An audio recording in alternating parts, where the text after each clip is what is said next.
ইয়া রাসূলুল্লাহ, আমি যখন শুনেছি আপনি আমার বাড়িতে আসবেন, আমার মনে বড় আনন্দ লাগলো। মোর কয় সাহাবী রে, তুমি যখন খুশি হইছো তাহলে তো বাড়িতে থাকার কথা, বাড়ি থেকে তুমি আসছো বাজারে, কারণটা কি?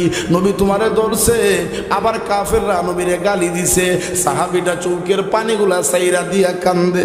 ও গো নবীর সাহাবী উমর, বেয়াদবি মাফ করবেন গো, আমি সাহাবী কেন বাড়ি থেকে বাজারে আসলাম? আমি শুনেছি নবী আমার বাড়িতে আসবেন।